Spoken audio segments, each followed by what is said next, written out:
que j'ai déjà parlé ici de ma grande sœur? Si je n'ai pas encore parlé de ma grande sœur, c'est que je n'ai encore rien fait sur cette chaîne YouTube. Aujourd'hui, on est assis sur le lit, on se tord de toutes les manières possibles parce qu'on ne va pas se mettre dans des positions rocambolesques, avoir mal aux jambes et dire qu'on est en train de raconter. Cette histoire d'aujourd'hui, j'ai besoin de me mettre dans toutes les positions que je veux pour me sentir à l'aise. Déjà même, je ne sais pas par où commencer pour finir, donc vraiment, permettez que j'y aille en impro. Je vais y aller en impro, je vais vous raconter parce que c'est une histoire réelle. Aujourd'hui, c'est pas un béret. Ceux qui disent que je ne fais plus béret anonyme là, je vous ai dit ça. Parce que j'ai vu sur TikTok d'autres qui sont en train de dire, répondre aux commentaires. Ça veut dire, quelqu'un écrit en commentaire, mais Frido, tu fais plus béret anonyme. Et puis l'autre qui maîtrise, c'est-à-dire l'autre qui lance Cory chaque matin sur ce que je fais, je ne fais plus, lui répond que non, j'ai déjà arrêté béret anonyme. J'ai dit que j'ai arrêté. J'ai dit que j'ai arrêté. Vous aimez bien me provoquer, hein? Vous aimez me provoquer. C'est comme ça que durant toute cette semaine, ils m'ont pris pour s'amuser sur TikTok à cause de ma voix. À cause de ma voix. C'est-à-dire, ouais. Bon. Tout à l'heure, je voulais commencer la story time en chantant comme d'habitude. Mais mon voisin a dit que ma voix l'indispose un peu. Donc, on va éviter de chanter aujourd'hui. On va attendre un autre jour quand il ne sera pas à la maison. Je vais continuer par chanter. Il dit qu'il aime bien ma voix quand je parle, mais que quand je chante, c'est pas trop ça. Et puis, je paye le loyer. Hein. Je paye ce loyer. Hein. Bon. Donc, je disais quoi? C'est le voisin du bas. Je paye le loyer. C'est sur le carreau, je vais dire, et puis il va entendre en bas. And I sing. Yeah, yeah, yeah. Je paye le loyer ici. Donc, je disais quoi? Vraiment, cette histoire, elle est un peu particulière. Je ne vais pas faire beaucoup de bruit. Je ne vais pas faire pub de perruque ou quoi que ce soit. Je me suis mise en dentiste Sophie pour que ça aille vraiment vite. Alors, je vous repose encore la question. Surtout à ceux qui ne me suivent pas sur Instagram. Vous ne me suivez même pas à cause de quoi? Sur Instagram, là.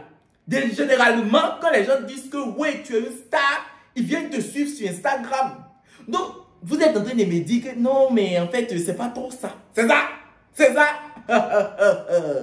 Ma grande sœur, elle s'appelle Albertine. Mais nous, à la maison, on l'appelle Alaké. Pour la petite histoire, ma maman a 5 enfants. Non, on est 4. Hein. On est 5. On est 5. En fait, elle a 3 enfants biologiques qui sont que des garçons. Elle a mon grand frère, elle a mon petit frère, elle a moi. Bon, j'ai dit, on n'est que des garçons aussi là. Il y a moi dedans quand même. Donc, je ne sais pas trop. Est-ce qu'on peut considérer qu'on n'est que des garçons? Bien, on va dire... Elle a 2 garçons et demi et puis elle a moi sur ça. Tu vois, 2 garçons et demi. C'est-à-dire, mon côté, il y a un côté qui est garçon dedans. Maintenant, il y a l'autre côté qui est tante Sophie. Donc, si on va regarder bien, elle a 2 garçons et demi et puis il y a un peu de tante Sophie qui vient s'ajouter dessus. Maintenant, elle a 2 enfants qui sont des filles. Ma grande soeur et la toute dernière, ma petite soeur. Elle, je vais dire que ce sont ses filles adoptives. Maintenant, aujourd'hui, là, je ne suis pas encore venu sur pour ma petite soeur. Je vais vous expliquer pour ma grande soeur. Parce que ma grande soeur, j'ai trop de dingueries à raconter sur elle. Je dois, avant tout propos, commencer par vous raconter comment elle est venue dans notre maison. En fait, moi, ma grande soeur, elle est venue chez nous quand j'avais environ 1 an et demi.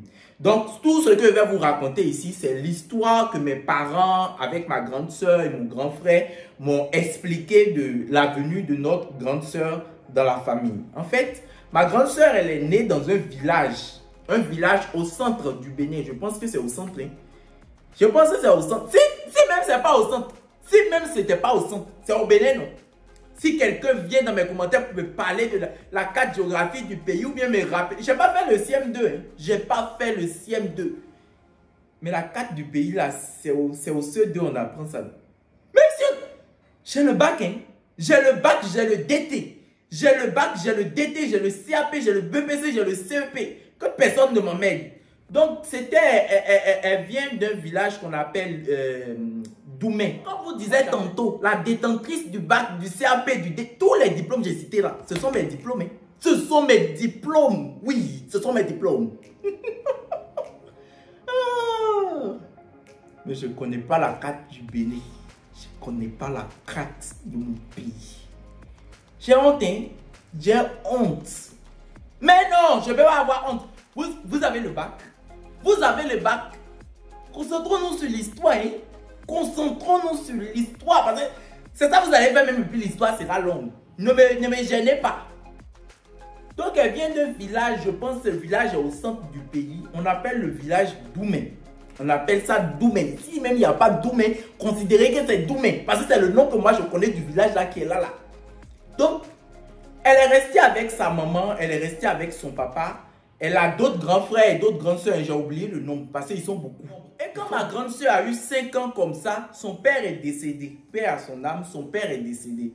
Elle n'avait encore jamais mis les pieds à l'école. Elle venait d'avoir 5 ans. Là-bas, là, ils ne connaissent pas maternelle. Là-bas, là, ce que nous, on appelle maternelle, on fait maternelle 1 et 2. Ils n'ont pas beaucoup d'écoles. Ils n'ont pas beaucoup de salles de classe. Je parle d'un temps et ne venez pas crier ici que je suis en train de dire que le pays n'est pas développé ou quoi que ce soit. Je parle des années, on est en... Ce que je suis en train de raconter là, on est en 2001-2002. On est en 2001-2002. Moi, je suis né en 2001. On dit elle est venue chez mes parents là. J'avais 1 an environ, donc on était en 2002. J'ai dit qu'elle a eu 5 ans, ça veut dire qu'elle date des années 1900. Mon grand frère même est né en 1998, donc elle, c'est une vieillerie qui est là. Ma grande soeur qui est là. C'est-à-dire, c'est les choses qu'on dépose au musée là. C'est ça qui est là. Donc, ce que je vais vous raconter là, elle est née dans les années du passé, dans les années en blanc-noir. Hein? Celle-là, tu fouilles bien, elle est née en même temps que la photographie.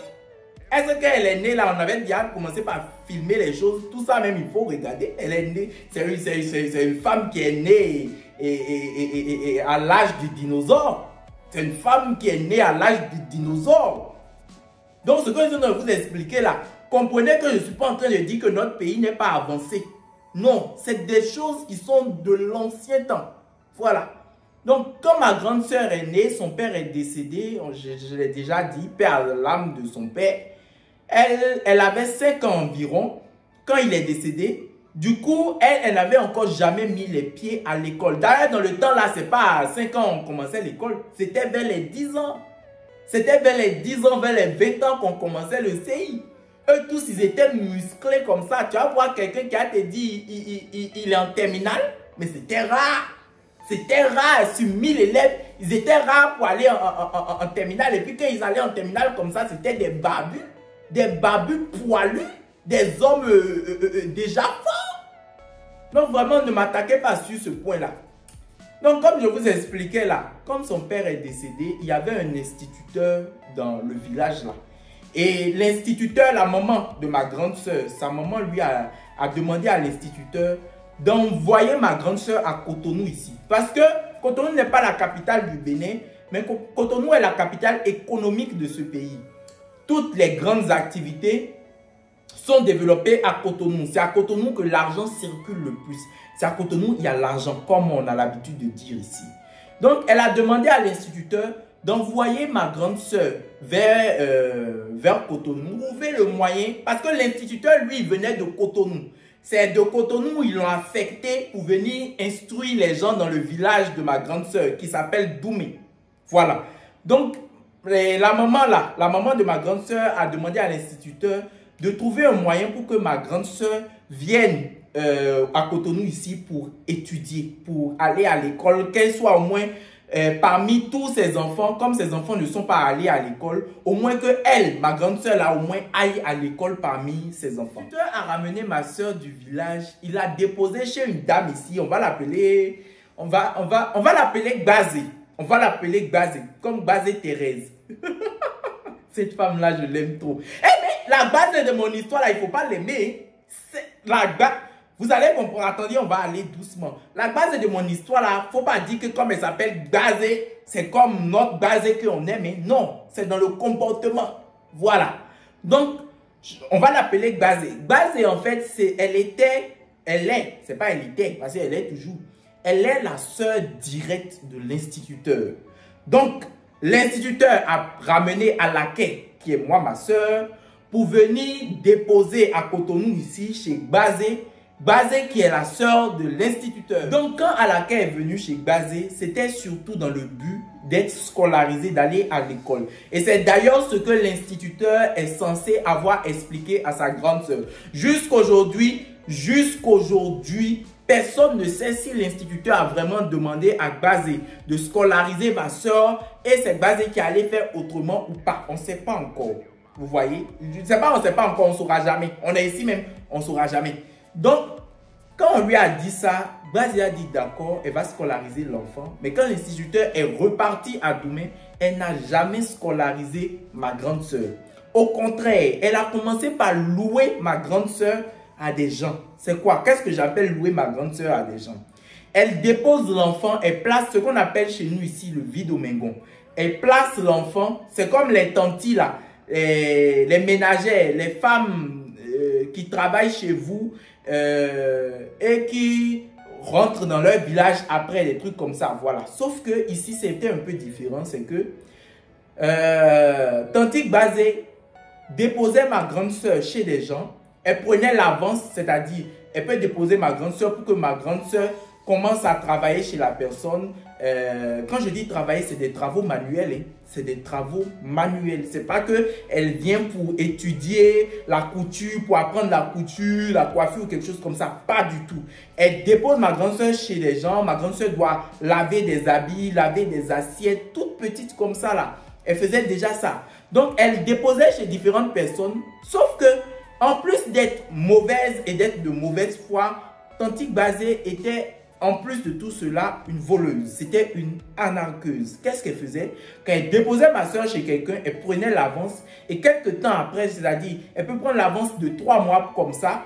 Elle dépose ma grande soeur. Et 2 mois comme ça après seulement, elle vient chez les gens pour dire que, ah non, les parents de ma grande soeur sont en train de quémander, pas quémander, sont en train de demander leur enfant au village. Donc, elle est obligée de venir la récupérer. Et elle ne rembourse pas l'avance en fait. Et les gens ne peuvent aller se plaindre nulle part parce que ça a toujours été interdit. Peut-être la loi n'est pas vite sortie. Je pense que ce sont les lois que Maman Marie-Élise Bédo a permis qu'on puisse voter. Je pense ainsi, je ne me trompe pas. Parce que cette dame-là, c'est une des plus grandes figures du féminisme au Bénin. Voilà. Donc, après... Je pense qu'on pourra faire un débat sur le féminisme de Marie-Élise Bédo. Mais je ne vais pas en parler là tout de suite. Là, on est concentré sur l'histoire de ma soeur d'abord. Donc, revenez à nous. Voilà. Donc, c'était ça. Ma grande soeur, elle passait de maison en maison. Elle aidait. Parfois, elle peut la placer chez une dame. Et cette dame-là, peut-être, elle vend au marché. Notre plus grand marché au Bénin ici, je crois bien, c'est le marché de Dantokpa. Donc, ma grande soeur allait vendre au marché de Dantokpa les denrées alimentaires, les choses comme ça.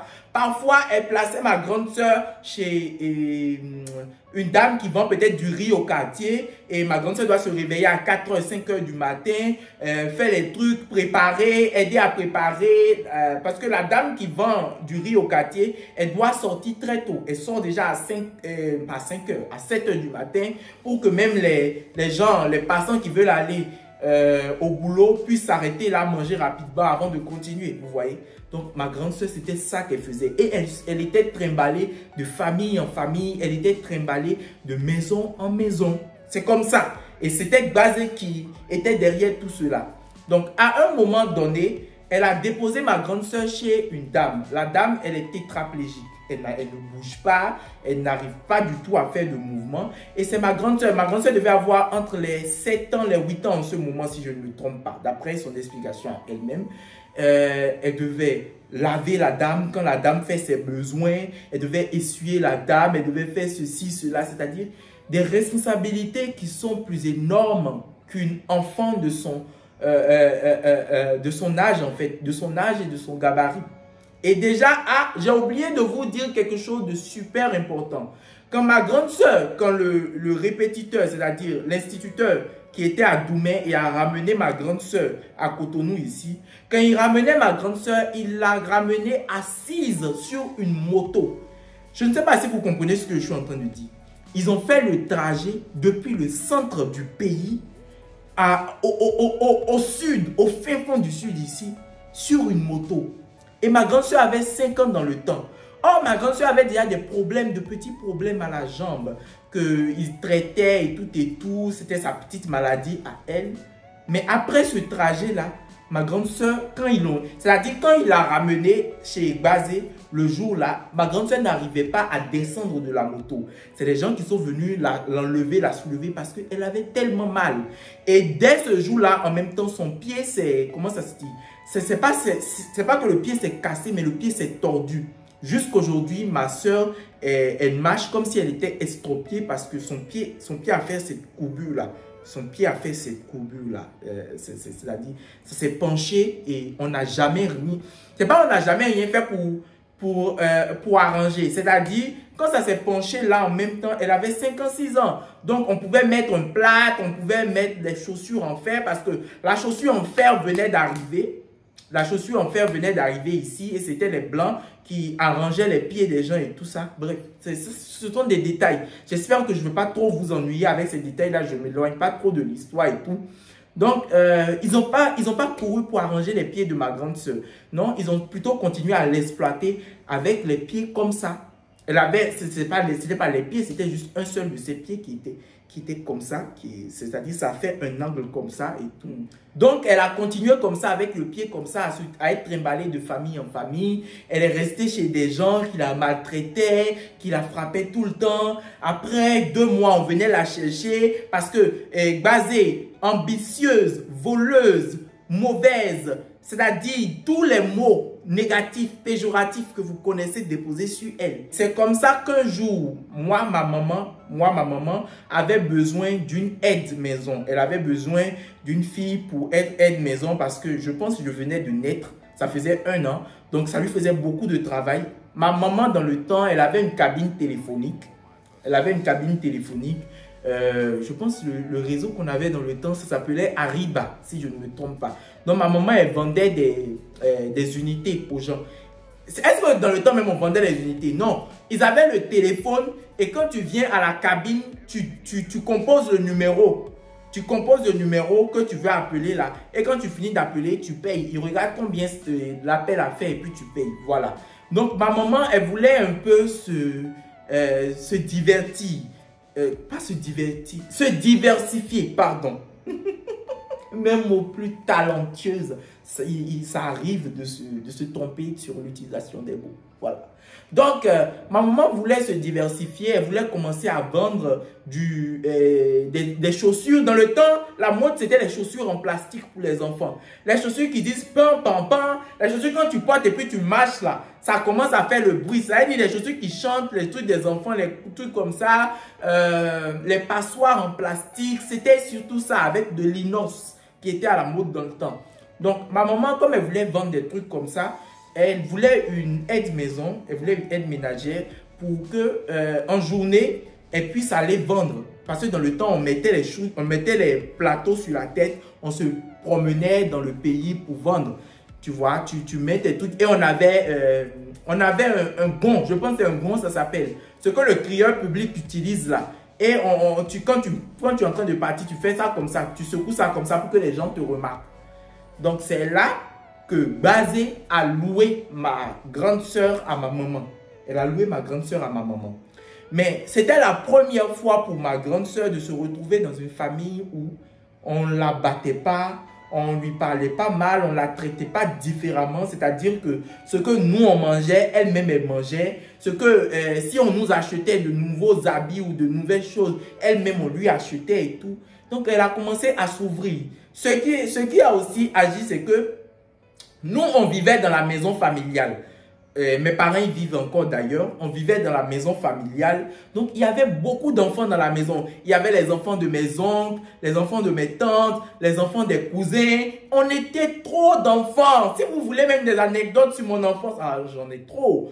On était plein d'enfants dans la maison. Donc, quand ma grande sœur, à laquelle est venue dans la maison, elle a remarqué qu'il y a plein d'enfants. Chaque soir, quand elle finit de travailler avec ma maman, quand on finit de cuisiner, nous tous on finit de manger, elle s'en allait jouer dans la maison. C'est-à-dire, il y avait tellement d'enfants et puis tout le monde jouait. On dormait tard parce qu'on jouait. Les adultes aussi faisaient leur clan à part, puisque c'est les enfants d'une même famille. Ils se mettaient à part, ils mangeaient, ils buvaient, ils parlaient. Pendant que eux ils faisaient ça, la maison, elle était très grande. La maison, elle est vraiment grande. C'est beaucoup d'espace. On s'amusait, on dansait, on faisait ceci et cela. Donc, c'était même pas encore le temps où on avait déjà coupé dans la maison et tout. Non, les parcelles, quand les gens voulaient acheter des parcelles dans le temps, ils achetaient des parcelles vraiment énormes. C'était des trucs pesants.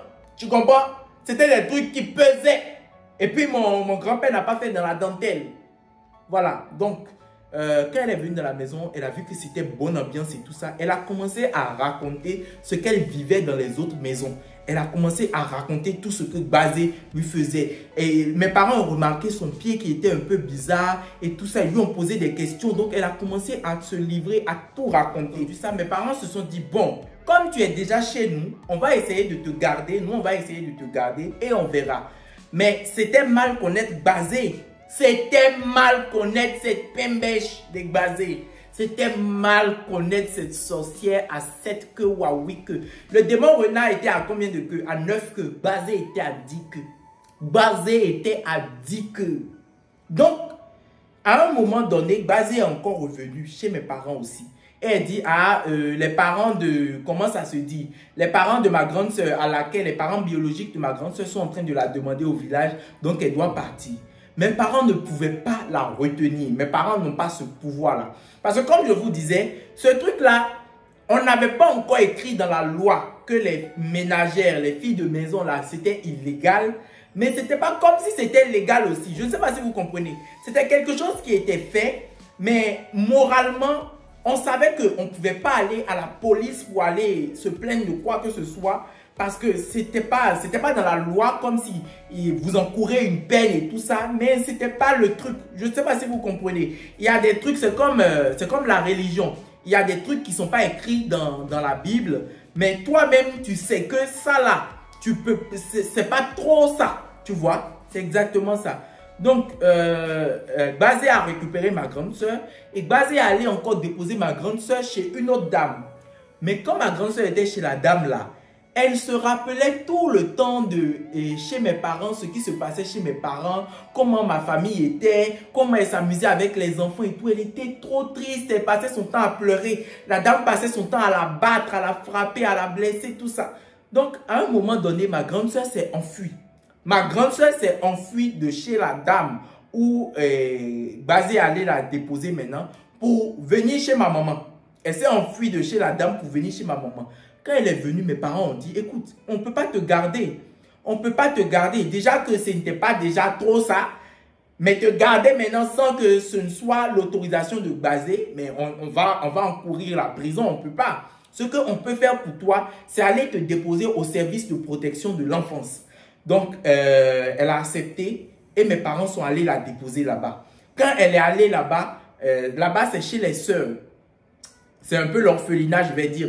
Mais après, je vais vous raconter des anecdotes sur là-bas. On l'a déposé au service de protection de l'enfance. Quand on l'a déposé là-bas, ils ont demandé les coordonnées de ses parents et tout. Elle, c'était une enfant, elle n'avait pas tous ces détails-là. Mais comme elle était déjà là-bas, elle connaissait son nom, son prénom et tout ça. Et puis son village, c'est pas comme si c'était... Ton village, à laquelle je sais que tu vas me regarder, ton village n'est pas le village le plus grand de ce pays. Ton village là n'est pas le plus grand village de ce pays. Vous êtes combien là-bas? Est-ce que vous allez à 100? Est-ce que vous allez à 100 dans ton village là-bas? Ça, c'est les fragments de village. Moi, je viens d'Abomey. Si on est en train de regarder les villages là, c'est les villages comme ça. Le royaume d'Abomey. Tu n'as pas besoin d'être au Bénin pour connaître le royaume d'Abomey. C'est de là-bas que viennent comment on les appelle? Les Agoutis, les Amazones. Voilà. Mais toi, ton village, Doumé, c'est où ça? Je suis désolé, hein. C'est un peu ça. Donc, comme on connaît déjà son nom et son prénom, tout ça, elle connaît au moins ça, ils ont fait les investigations et ils ont trouvé ses vrais parents. Donc, comme ils ont trouvé... D'abord, ils ont fait les investigations avant de trouver ses vrais parents là. C'est Gbazé, ils ont d'abord trouvé. Ils ont trouvé Gbazé d'abord. Ils ont arrêté Gbazé d'abord. Et ils l'ont emmené. Quand ils ont emmené Gbazé, Gbazé a dit que non, on l'a déposé chez elle pour qu'elle fasse aide ménagère. C'est pour ça que sa maman l'a envoyé et tout. Oh, c'est faux. C'est totalement faux. Donc, on a posé des questions à ma grande soeur. Et de fil en aiguille, de fil en aiguille, ils ont pu contacter la mère biologique de ma grande soeur. Quand ils ont contacté la mère biologique de ma grande soeur, ma grande soeur a dit à sa mère biologique que, oh, elle ne veut pas revenir au village, hein, qu'elle veut venir vivre chez moi, mes parents. Elle veut venir vivre chez moi, mes parents. Elle ne veut pas retourner au village même. Qu'elle ne veut juste plus aller chez Gbazé. Elle veut venir rester chez moi, mes parents. Et comme sa maman là-bas ne connaît pas mes parents et tout, et que c'était les adultes qui parlaient, ils l'ont renvoyé, ils lui ont dit de quitter la conversation. Comme ils ont déjà trouvé sa maman, elle n'a qu'à quitter la conversation d'abord.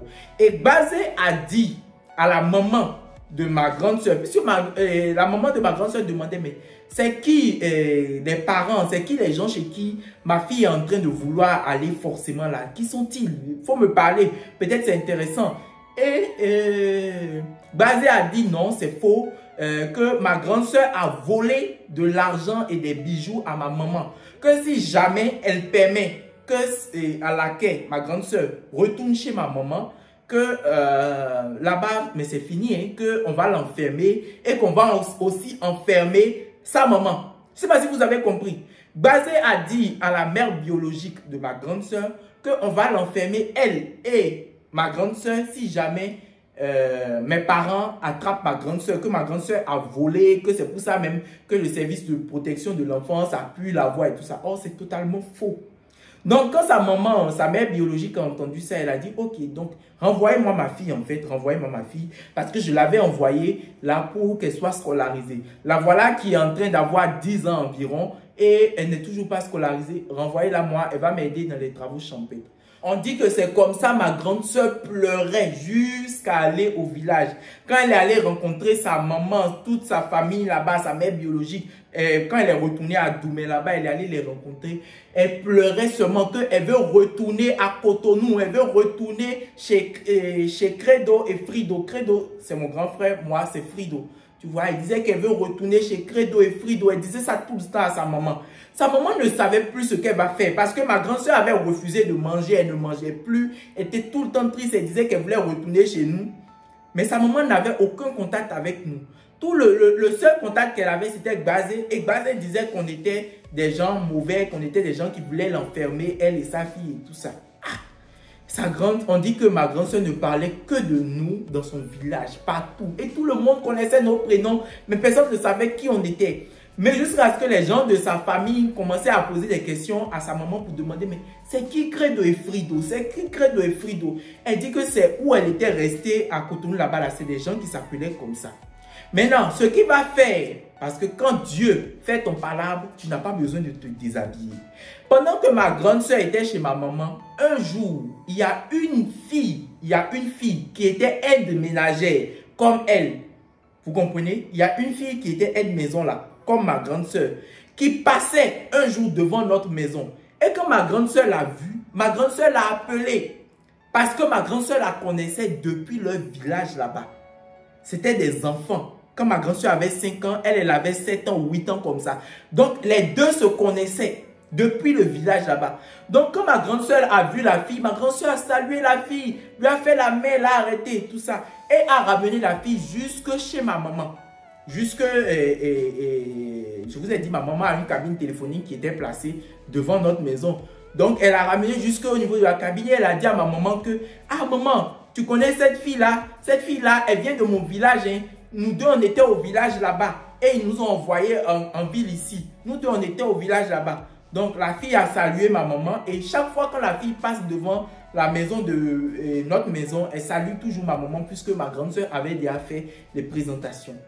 Ma maman n'avait plus vu la fille passer pendant très longtemps. Puis un jour, elle a revu la fille là. Et donc, elle a arrêté. Quand elle a vu la fille, elle a arrêté. Elle lui a posé des questions sur ma grande soeur. Puisque ma grande soeur était déjà revenue chez ses parents biologiques. On l'avait déjà ramenée chez sa maman. Donc, voilà.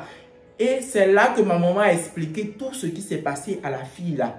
Et la fille là, comme elle était un peu plus grande, je vous ai dit, elle a des années en plus de ma grande soeur. Elle a dit qu'elle peut emmener ma maman jusque dans leur village là-bas. Elle dit à ma maman que si elle veut retrouver ma grande soeur vraiment, elle peut emmener ma maman jusque dans leur village Doumé là-bas. Puisque ma maman n'était déjà jamais allée là-bas. Elle ne connaissait personne là-bas. Et c'était son premier voyage aussi loin, quelque part dans le pays là. Tu vois? Donc, ma maman a accepté parce que ma maman aussi tenait à cette fille là. Maman a accepté. Et c'est comme ça. C'est-à-dire, c'est étrange ce qui s'est passé. Parce que connaissant ma maman, je la vois très mal se lancer dans une aventure comme ça, aller pour quelque chose d'aussi incertain. Et maman a accepté, elle est allée. On raconte. C'est pas moi seulement qui... Moi, c'est ce qu'on m'a raconté. On dit que quand ils ont ramené, quand la fille a ramené ma maman dans le village jusque là-bas, le jour où la fille a eu son congé, elle a ramené ma maman là-bas. Ma maman était encore loin au devant dans le quartier. Quand ma grande soeur à laquelle, quand elle a aperçu ma maman, elle a laissé tout ce qu'elle faisait. Elle a laissé ses parents, elle a laissé sa maman qui était à côté juste d'elle. Elle a commencé à courir et à crier. Elle courait et criait. On dit que tout le monde la regardait. Tout le monde se demandait, mais qu'est-ce qu'elle a? Qu'est-ce qu'elle a? Qu'est-ce qui est en train de se passer? Elle a couru jusqu'à sauter et s'accrocher au cou de ma maman. Elle s'est mise à pleurer. Elle s'est accrochée au cou de ma maman et s'est mise à pleurer là. On dit personne ne comprenait ce qui se passait. Ma maman ne pouvait plus bouger. Elle ne pouvait plus aller nulle part. C'est-à-dire ma grande soeur avait gardé et elle criait, elle pleurait. Et tous les gens du village qui étaient à côté, tous les gens qui étaient là, se sont mis à se réunir autour d'elle. Parce qu'on ne comprenait pas qu'est-ce qui est en train d'arriver à la fille. Voilà, voilà. Et c'est là que ma grande soeur a expliqué à ses parents. Elle a expliqué à sa maman que c'est elle la maman de Credo et Frido. La maman de Credo et Frido dont elle parlait là. C'est elle, c'est elle. Ah. La maman de ma grande soeur a dit bienvenue à ma maman. Elle lui a dit bienvenue. Elle lui a dit, ah, écoute, ma fille, depuis qu'elle est revenue à la maison, tous les jours, elle parle de vous. On ne sait plus comment on va faire. Donc, elle dit qu'elle veut retourner vivre chez vous. Moi, je ne vous connais pas. Je ne vous connais de nulle part. Je ne sais absolument rien de vous. Je ne sais pas, mais ma fille dit qu'elle ne veut plus rester avec moi, qu'elle veut venir vivre chez vous. Donc, si vous pouvez la garder, si vous pouvez l'éduquer, faire son éducation pour moi, je serai très contente. Ma maman a dit oui, que c'est pour ça qu'elle était là. Et ma grande soeur, pendant que ma maman parlait avec ma grande soeur, je dis ma grande soeur, pendant que ma maman parlait avec la mère biologique de ma grande soeur était allée dans la chambre et elle est revenue avec 2 croix. Vous savez, les crucifix là, qu'on attache au cou là. Elle est revenue avec 2. Et elle a dit que ceci c'est pour Credo et ceci c'est pour Frido. Que quand elle est revenue au village là, elle est allée à l'église. Quand ils sont allés à l'église, elle a acheté 2 croix. Et qu'elle disait tous les jours à sa maman qu'un jour, elle va revoir Credo et Frido. Et qu'elle va leur remettre ces 2 croix-là. Elle disait qu'elle va leur remettre ces 2 croix-là le jour où elle les verrait en fait. Donc, maman s'est mise à pleurer là en même temps parce que ça a été quelque chose qui a vraiment marqué ma maman. Ça a été un épisode qui a vraiment marqué ma maman. Et je ne me rappelle pas personnellement, mais on m'a raconté qu'on a porté ces croix-là pendant un bon moment avant de les perdre, comme tout bon enfant qui joue dans le sable. Donc ma grande soeur, elle est revenue chez nous. Et dès qu'elle est revenue, la première urgence de mes parents a été de chercher comment résoudre le problème de ses pieds. Donc on l'a emmenée chez les Blancs. Ils ont essayé de voir, ils lui ont porté des plâtres et tout. Mais ma grande soeur, à partir d'un moment donné, ça là, je vais vous raconter ça après. C'est comme ça qu'elle est là. Elle a dit qu'elle ne veut plus porter la chaussure là, qu'elle a honte. Je vais vous raconter, celle-là, elle a fait trop de dingueries. C'est son bon côté seulement j'ai raconté aujourd'hui. Tout le reste là, c'est que c'est dingueries. Donc, jusqu'aujourd'hui, elle a encore le problème au pied et tout, parce qu'elle-même, elle a refusé le traitement, elle a dit qu'elle ne voulait pas. Donc, je vais vous expliquer comment ça s'est passé et tout. Bref, c'est la petite histoire de ma grande soeur. Aujourd'hui, ma grande soeur, elle est toute grande, hein. Elle est toute grande. Sa maman, pendant qu'elle était encore chez nous, sa maman est venue une fois. Quand sa maman l'a laissée à ma maman et elle est partie là, sa maman n'a plus jamais rappelé. Hein. C'est pas que sa maman était une mauvaise maman. Hein. Sa maman voulait que ma maman fasse son éducation. Donc, elle s'est retirée, elle s'est vraiment coupée. Et une fois, elle a appelé ma maman un jour, elle a dit à ma maman qu'elle voulait venir voir un peu sa fille. Elle est venue. Si vous voyez comment on l'a reçue. Là, j'étais déjà beaucoup plus grand. Je devais avoir 9 ans ou 10 ans déjà. Donc, je me rappelle très bien de ça. On a bien reçu la maman de ma grande soeur. Elle est restée chez nous pendant 1 semaine ou 2 comme ça. Et en partant, cette fois-ci, là, en partant, elle a dit à ma maman qu'elle ne va plus jamais revenir chez elle. Elle ne va plus jamais revenir. Et qu'elle veut dire quelque chose à ma grande soeur, c'est qu'elle ne veut plus jamais que ma grande soeur aussi vienne au village. qu'avant, elle avait dit à ma maman qu'elle lui laisse la fille, qu'elle n'a qu'à faire son éducation. Mais qu'aujourd'hui, elle ne lui laisse plus la fille, elle lui donne la fille.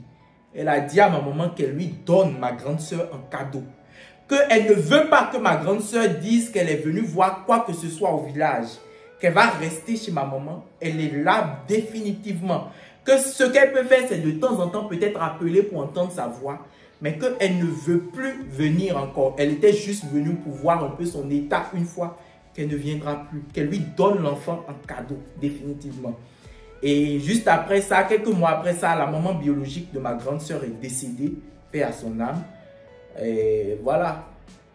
Donc, c'est la petite histoire de ma grande soeur. Je me suis dit, au lieu de vous raconter un béret anonyme d'une autre personne aujourd'hui, bah, je vais vous raconter quelque chose qui vient de chez moi-même.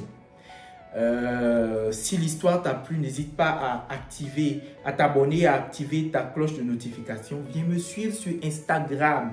Je fais des dingueries sur Instagram. Le Instagram, c'est ça qui confirme que tu es un personnage public. Emma Loès me suit sur Instagram. Hein. Toutes les grandes stars me suivent sur Instagram. Hein. Venez me suivre sur Instagram, s'il vous plaît. Oui, Dombo même me suit. Merci. Merci et bonne soirée.